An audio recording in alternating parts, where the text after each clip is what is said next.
Bismillahirrahmanirrahim. Assalamualaikum warahmatullahi wabarakatuh. Gimana kabarnya sahabat Madu Apik? Semoga tambah sehat, tambah semangat di dalam ikhtiarnya, tambah diberkahi segala pencapaiannya.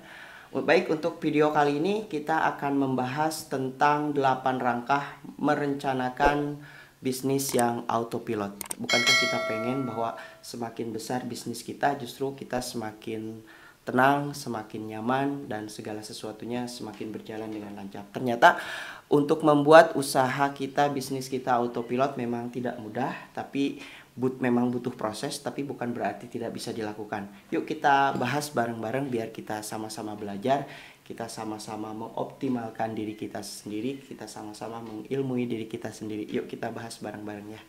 Oke sahabat-sahabat Madu Apik, pada kesempatan video kali ini kita akan membahas tentang 8 langkah merencanakan bisnis autopilot. Nah, tentu sahabat-sahabat semua, kita semua mendambakan ketika kita punya usaha kemudian berkembang, usahanya menjadi lebih besar lagi gitu ya. Kita ingin bahwa semakin besar usaha kita, justru energi kita, waktu kita tidak habis untuk nongkrongin usaha kita. Kalau bisa berjalan dengan sendirinya tanpa harus 24 jam kita tongkrongin gitu ya. Tentu saja langkah-langkah ini bukan sebuah langkah-langkah yang instan. Untuk menerapkannya, untuk memulainya, untuk membangunnya butuh sebuah proses. Tapi yang namanya sebuah proses juga perlu untuk diawali, perlu untuk dimulai gitu ya. Karena yang namanya perjalanan panjang itu pasti dimulai dari langkah-langkah kecil. Otomatis kita harus memulainya dari hal-hal kecil, direncanakan dari awal. Apa saja langkah itu? Langkah yang pertama sahabat adalah buatlah tujuan bisnis yang smart. Smart artinya spesifik, measurable, achievable, result oriented, dan time bound gitu ya. Misalkan kita bikin analogi lah, kita misalkan punya tujuan jangka pendek, misalkan kita pengen dalam setahun ke depan punya usaha dengan omset 100 juta per bulan, nah katakanlah.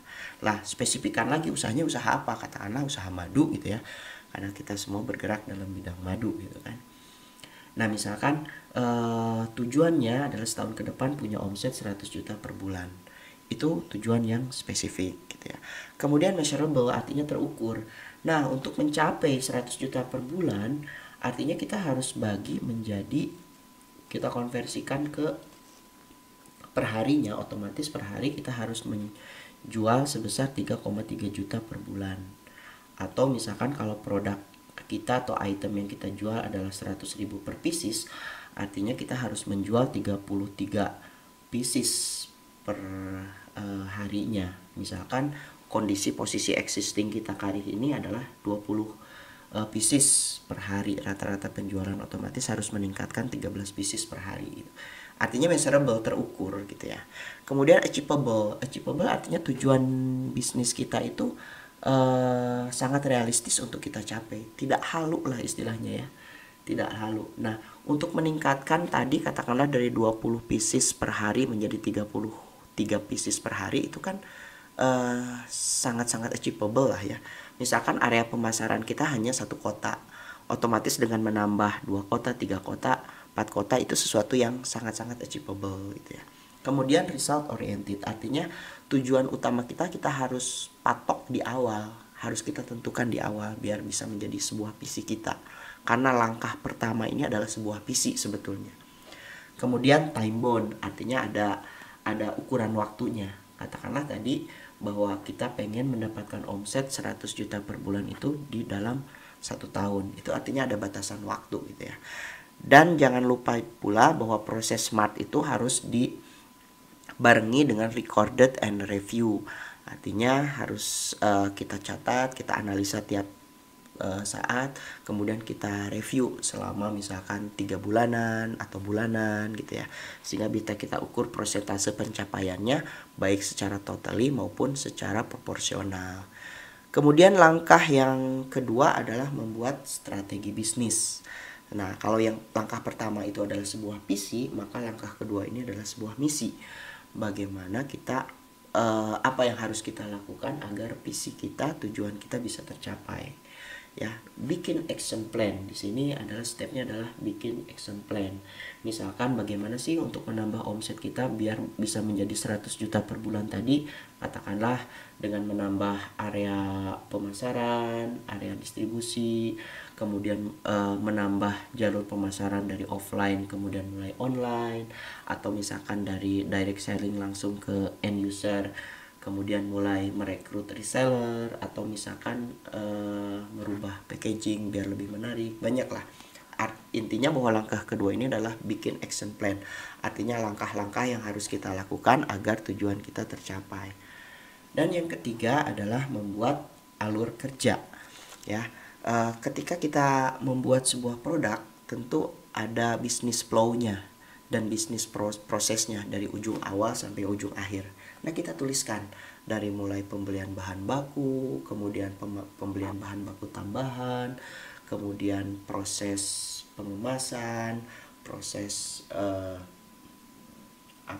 penjualan, sampai proses ke reseller, penjualan seperti itulah. Artinya ada membuat alur kerja yang ada di kita. Kemudian proses berikutnya, langkah keempat adalah membuat struktur organisasi yang kita butuhkan sesuai dengan kebutuhan untuk mencapai tujuan, gitu ya. Nah, dengan langkah-langkah yang pertama, siapkan kertas kosong. Jangan membuat dari kondisi sekarang yang sudah berjalan, karena kadang-kadang kondisi yang sekarang yang berjalan tuh semuanya kita, gitu ya. Dari mulai beli bahan baku kita, dari bikin kemasan kita, dari mengemas kita, jualan juga kita, gitu. Siapkan kertas kosong, gitu ya. Bikin apa saja sih yang kita harus butuhkan biar penjualan kita ini bisa semakin meningkat, gitu ya. Kemudian kita bikin kotak-kotaknya, posisi-posisi apa yang akan kita isi. Apakah kita butuh customer service, butuh marketing, butuh bagian keuangan, butuh bagian misalkan produksi, gitu ya. Jangan takut, itu kan kita baru mempersiapkan rumahnya saja ya, belum ngegaji orang. Jadi jangan takut kita, wah nanti gajinya dari mana, lah kan membuat kotak-kotak itu belum ngegaji orang, gitu ya. Artinya seperti apa ya, kita analogikan kita bikin rumah lah, rumah tumbuh. Kita merencanakan rumah kita ini 3 tingkat, gitu ya, tapi dana kita tuh kan terbatas, sehingga kita membuat perencanaan tuh ya buat 3 tingkat, meskipun pada kenyataannya membuat rumahnya 1 tingkat dulu, tapi minimal rumahnya perencanaannya sudah kita anggarkan, sudah kita bikin dari awal, gitu kan. Nah, kemudian kita masukkan tim sekarang ke posisi kotak-kotak itu, gitu loh. Apa aja yang sudah terisi, apa aja yang belum terisi. Kemudian mapping tim kita dan tim yang harus direkrut. Ini kalau misalkan next disesuaikan juga dengan kondisi budgeting kita tentunya ya. Maksudnya disesuaikan juga dengan budget kita. Namanya juga bertahap. Oke, langkah berikutnya sahabat adalah membuat sistem flow, sehingga antara alur kerja dan organisasi terjadi sinergi. Sebelumnya kan kita sudah bikin nih alur kerja, kita juga sudah bikin struktur organisasinya. Nah, bagaimana caranya agar alur kerja dan sistem organisasi itu terjadi sinergi? Nah, kita bentuk langkah kelima ini adalah dengan membentuk SOP praktis, yaitu SOP yang dibangun by proses sesuai dengan kebutuhan. Jadi tidak sekaligus langsung ada semua, itu aja. Nah, caranya adalah yang pertama dengan fokus mulai dari yang paling penting dulu. Kemudian bikin langkah demi langkah secara runut, detail, gitu ya. Kemudian setelah itu prinsip Kaizen, senantiasa melakukan perbaikan-perbaikan dan selalu upgrade, gitu. Artinya SOP bukan sesuatu yang kaku, kita juga harus menyesuaikan dengan kondisi di lapangan biar lebih fleksibel, gitu ya. Nah, kemudian langkah yang berikutnya adalah mengukur kinerja secara kuantitatif dengan tools KPIM. KPIM itu apa? Ada Key Performance Indicator and Measurement. Artinya semua staf kita, semua pegawai kita harus terukur kinerjanya agar apa yang mereka kerjakan harus kita kasih reward sesuai dengan pencapaiannya masing-masing. Artinya kita tidak menilai itu tidak secara subjektif, tapi memang ada parameternya. Bagaimana caranya? Kita bikin KPIM mulai dari posisi atas, kemudian dari posisi yang paling penting. Kemudian bikin dari setiap posisi itu 3 parameter yang paling diharapkan. Terlalu banyak parameter juga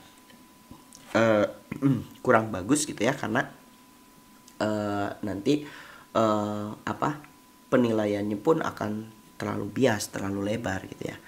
Kemudian dari 3 parameter itu tentukan target realistis dan ukurannya. Misalkan marketing nih, parameternya salah satunya adalah kita bikin target per bulan closing katakanlah 100 new customer gitu kan. Untuk mengukur apakah realistis atau tidaknya itu kita lihat dari histori ya. Dari histori kita bisa lihat kira-kira target yang realistis itu seperti apa. Kemudian tentukan bobotnya. Katakanlah misalkan untuk marketing, mendatangkan new customer itu memberikan bobot yang lebih besar, misalkan sekitar 50%, sedangkan 50% sisanya katakanlah 30% apa, 20% apa parameternya. Nah, tergantung dari sahabat-sahabat pengen ngasih parameter apa. Kemudian berikutnya adalah membuat reward and consequences. Artinya kinerja mereka itu kalau misalkan mencapai target ya otomatis harus kita kasih reward dong. Dan kalau misalkan tidak mencapai target, konsekuensinya apa? Ini harus kita sepakati bersama dari awal gitu ya. Agar mereka paham ketika mereka kerja, mereka kalau misalkan kinerjanya bagus akan dapat apa, mereka sudah ada gambaran, dan kalau misalkan tidak tercapai mereka juga ada gambaran. Kemudian hitung KPIM skornya. Kemudian setelah itu lakukan monitoring secara periodik, katakanlah 3 bulan sekali, 6 bulan sekali, biar kita tahu kinerja dari staff kita. Kemudian langkah yang ketujuh adalah membuat bisnis dashboard, yaitu sebuah tools untuk bisa memonitor misal berupa report periodik atau sistem. Nah, analoginya ginilah, kenapa misalkan saya ketika nyetir mobil tenang gitu ya, karena di depan saya tuh ada dashboard gitu ya, yang bisa ngasih tahu ke kita gitu ya. Kan kita tidak tahu, kita tidak mungkin gitu ngelihat bensin langsung lihat tangkinya gitu karena ada di dalam. Tapi di situ ada indikator kan di dashboard tuh, indikator tentang bensin, udah mencapai masih penuh atau misalkan udah mau habis, tinggal berapa strip gitu. Ada indikator kecepatan, ada indikator misalkan oli, dan indikator-indikator lainnya. Dashboard itu ada di hadapan kita sehingga mudah untuk kita mengontrolnya. Sehingga dalam bisnis pun kita harus punya dashboard buat mengukur, buat melihat sampai sejauh mana bisnis kita ini berjalan. Nah, langkah yang terakhir adalah langkah ke-8 adalah pastikan indikator di dalam dashboard itu sudah memberikan informasi yang benar. Artinya kita harus punya tools nih buat mengukur dashboard kita. Tools itu ya berupa software, rata-rata sekarang itu berupa software ya. Banyak software-software di luar sana yang bisa kita gunakan, baik yang berbayar maupun yang gratisan. Tapi biasanya sih yang berbayar yang lebih enak untuk bisa kita gunakan, dan juga dari sisi harga juga tidak terlalu mahal-mahal sekarang gitu ya. Nah, kita lakukan kita buat memastikan bahwa indikator di dalam dashboard itu memang sudah memberikan informasi yang benar. Artinya kita harus punya tools software gitu ya. Oke, itulah sahabat Madu Apik tentang 8 cara, 8 langkah bagaimana membuat bisnis kita autopilot. Mudah-mudahan bisa mengilmui diri kita, mudah-mudahan bermanfaat, dan sampai jumpa di video berikutnya. Wassalamualaikum warahmatullahi wabarakatuh.